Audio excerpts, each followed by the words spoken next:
Bonjour à tous. Bombe nucléaire, attaque de grande ampleur, que mijote-t-il vraiment, notamment du fait de l'échéance de l'élection américaine de mi-mandat du 8 novembre. J'ai fait une vidéo d'ailleurs sur cette élection cruciale, absolument importante, ce 23 octobre. Que se passe-t-il? Nous avons des signaux très concrets, très récents, qui laissent penser que, éventuellement, peut-être une opération sous faux drapeau se prépare. On va y revenir, on va vous expliquer pourquoi, comment, on y revient dans un instant, et surtout, c'est un appel aux gens raisonnables, aux diplomaties qui peuvent faire pression pour éviter la catastrophe. Elle peut être évitée, cette catastrophe, il faut qu'elle le soit. Nous en parlons de manière très concrète dans les secondes qui viennent.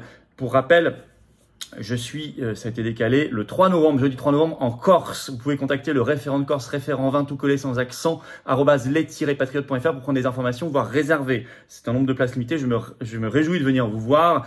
Je continue mon tour de France de la résistance chaque semaine partout pour venir vous voir, bien évidemment. Continuez également de vous abonner si vous voulez bien à cette chaîne YouTube, le petit bouton s'abonner en dessous, le petit clic, c'est important, c'est vraiment important. Là, j'en appelle à ceux qui regardent les vidéos peut-être régulièrement, qui ne sont pas encore abonnés à la chaîne, c'est un clic, c'est gratuit, c'est immédiat, mais vraiment je vous assure que ça donne plus de visibilité aux vidéos, donc je compte sur vous et je remercie énormément ceux qui se sont abonnés récemment et ceux qui vont le faire dans les minutes qui viennent. Ça aussi c'est très important, d'être adhérent aux Patriotes ou de reprendre votre adhésion annuelle si elle est arrivée à expiration parce que ça dure 1 an. Par exemple, si vous avez adhéré en 2021 ou avant. Mais vous pouvez être un nouvel adhérent et vous serez bien accueilli, que ce soit en métropole, outre-mer, à l'étranger. On a des représentants partout. On vous met en contact partout avec des gens qui pensent comme nous, qui se battent pour la souveraineté de la France, la dignité, la liberté, nos libertés, la paix, pour sortir de l'OTAN, sortir de l'Union européenne, avoir un avenir pour nous et les enfants, les générations qui viennent, auxquelles on ne pense pas assez,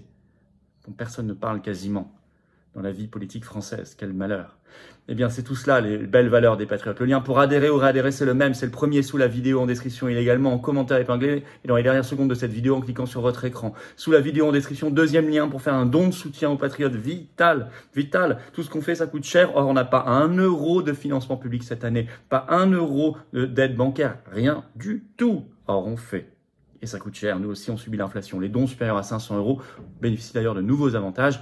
C'est expliqué sur le site des Patriotes, mais dans tous les cas, quel que soit le montant, c'est défiscalisé aux 2/3 pour vous, comme les adhésions et les réadhésions, et c'est vital. Donc bravo aux donateurs et aux réadhérents. Bienvenue aux nouveaux adhérents Patriotes. Alors, vous savez, je parlais dans ma vidéo de ce 23 octobre des élections américaines cruciales, le mi-mandat, les midterms du 8 novembre. Mais que mijote éventuellement le régime de Kiev et derrière sa tutelle, donc les néoconservateurs, les bellicistes américains autour de Joe Biden?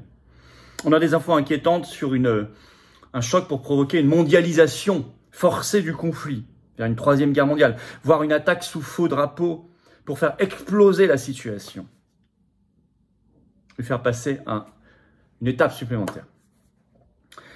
Je vous l'ai dit, on sait à quel point l'échéance du 8 novembre inquiète et même panique la caste, l'oligarchie, du fait des sondages qui bénéficient au camp républicain qui veut plutôt l'apaisement.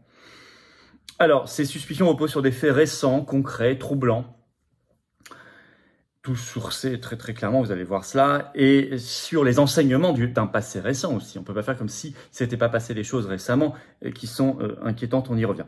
Alors, d'abord, le clan de Zelensky fait bruyamment entendre ces derniers jours qu'il craint une attaque de grande ampleur, notamment dans la ville de Kherson en Ukraine. Il parle d'attaque nucléaire ou d'un barrage qui serait explosé, comme s'ils annonçaient quelque chose en réalité. À Kherson, ce 23 octobre dans le Parisien, l'ambassadeur d'Ukraine, alors concernant Kherson, donc le 23 octobre dans le Parisien, l'ambassadeur d'Ukraine en France, donc Vladimir Omelchenko, a déclaré, je cite, « Nous n'excluons pas qu'ils détruisent, il parle des Russes, qu'ils détruisent le barrage de Kakhovka, pour inonder les territoires. » Et il ajoute, on ne peut pas exclure la possibilité d'une frappe nucléaire tactique sur Kherson au moment où les troupes ukrainiennes entreront dans la ville. Il ajoute, ils doivent se servir également de civils comme boucliers. Alors cela ressemble furieusement à de l'inversion accusatoire pour préparer le terrain, comme il y en a eu beaucoup déjà ces derniers mois dans ce conflit. Par exemple, quand il dit, on redoute que les Russes se servent de civils comme boucliers humains. Vous vous souvenez que ce sont précisément exactement les accusations de l'ONG Amnesty International contre l'armée ukrainienne, dans un fameux rapport publié le 4 août dernier, qui a été vite enterré, diffamé, attaqué, censuré. Enfin, Amnesty International a toujours dit qu'elle maintenait ses conclusions suite à des enquêtes sur le terrain pendant le long mois, et même si elle a dû, évidemment, sous un flot d'insultes de la part des pays de l'OTAN, eh bien, se faire plus silencieuse, ce qui est dommage pour la vérité. Parce que quel serait le sens pour les Russes de lancer une attaque comme ça nucléaire ou massive contre Kherson, qui est sous contrôle russe depuis le 2 mars dernier, rappelons-le, qui est la capitale de l'oblast de Kherson, qui, depuis le 30 septembre dernier, par référendum, reconnu ou pas, hein, ça c'est chacun sa position, en tout cas pour la Russie, fait partie de la Russie, est un territoire russe, ça n'aurait pas beaucoup de sens. Pas beaucoup plus que si les Russes avaient vraiment bombardé pendant des semaines et des semaines la centrale nucléaire de Zaporijia. Souvenez-vous, c'est ce qu'on leur reprochait à l'époque, alors qu'ils l'occupaient depuis début mars, qu'ils l'occupent toujours, et qu'il y a là-bas 500 soldats russes. Et d'ailleurs, depuis qu'il y a eu fin août, début septembre, une mission de l'AIEA, l'Agence internationale de l'énergie atomique, dans cette centrale nucléaire de Zaporijia, plus grand monde n'ose dire que ce sont des attaques de la part de l'armée russe, parce qu'on sait que ça n'est pas le cas. Ou la destruction du pont de Crimée. Bon, de la même manière, on peut légitimement penser qu'il y a peu de chances que ce soit les Russes qui l'ont payé, inauguré, qui ont un intérêt stratégique, qui l'aient saboté. Or, c'est ce qu'a dit le gouvernement ukrainien. Ou le sabotage des gazoducs Nord Stream, parce que même, si vous voulez, des alliés des Américains comme Radek Sikorski, qui a été ministre polonais des Affaires étrangères, qui est actuellement eurodéputé, qui dit merci aux États-Unis pour ce sabotage sur son compte Twitter le 27 septembre, dans un tweet dont je vous avais parlé, difficile de penser autrement. De la même manière, je vous rappelle que pour l'assassinat à la voiture piégée de Daria Dugin, la fille d'Alexandre Dugin en Russie, au départ, l'Ukraine, le gouvernement ukrainien disait c'est pas nous, c'est pas nous, c'est pas nous. Et finalement, le 6 octobre, même le renseignement américain, la grande presse l'a repris, hein, a mis en accusation, je cite, une partie du gouvernement ukrainien dans cet assassinat. Donc on voit bien qu'on a une habitude quand même d'inversion accusatoire, voire d'opération sous faux drapeau dans cette affaire.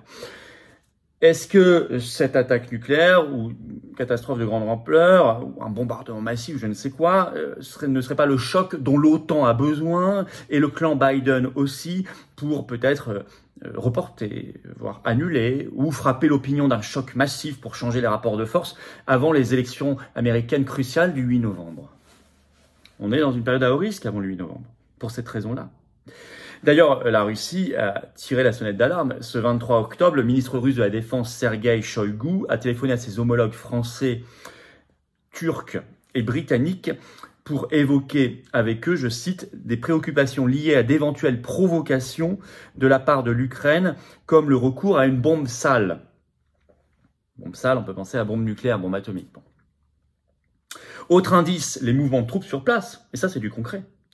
La chaîne américaine CBS, 21 octobre. CBS, c'est une chaîne américaine très conventionnelle, hein. C'est pas le porte-voix du Kremlin, hein. Bon, je le dis pour tous les complotistes qui voient un complot russe partout, hein. Non, CBS, le 21 octobre, a évoqué, je cite, le déploiement de la 101e division aéroportée de l'armée américaine en Europe pour la première fois depuis 80 ans.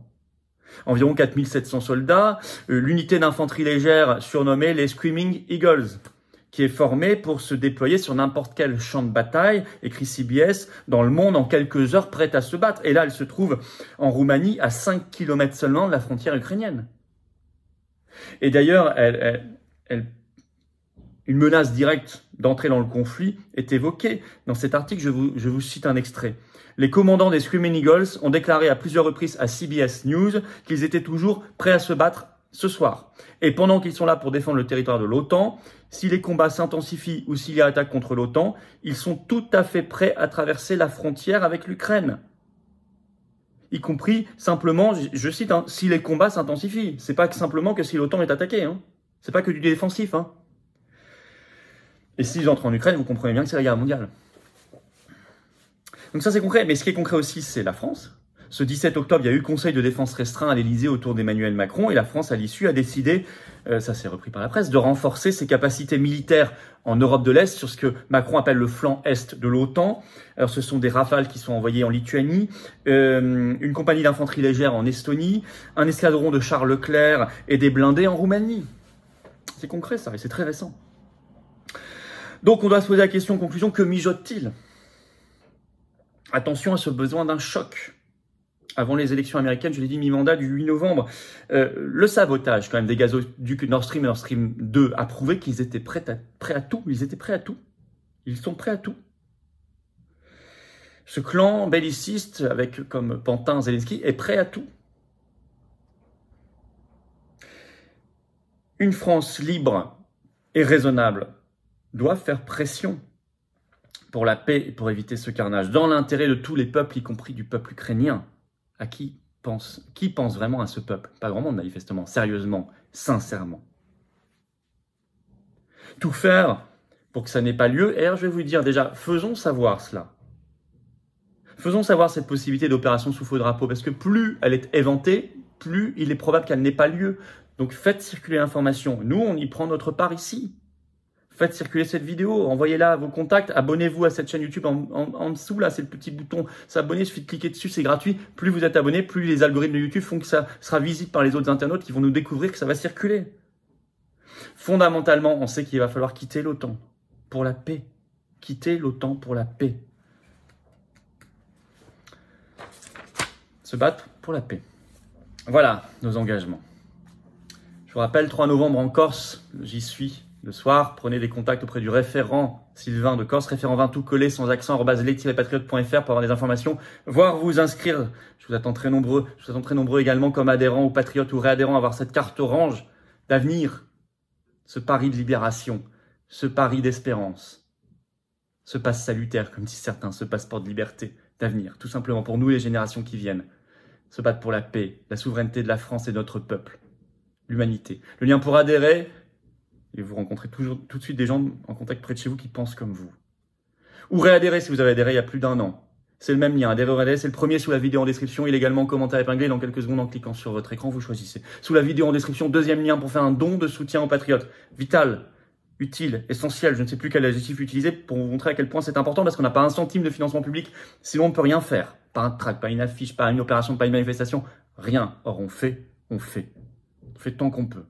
Bravo donc aux donateurs, aux réadhérents. Bienvenue aux nouveaux adhérents patriotes. Tout ça est défiscalisé pour vous aux 2 tiers.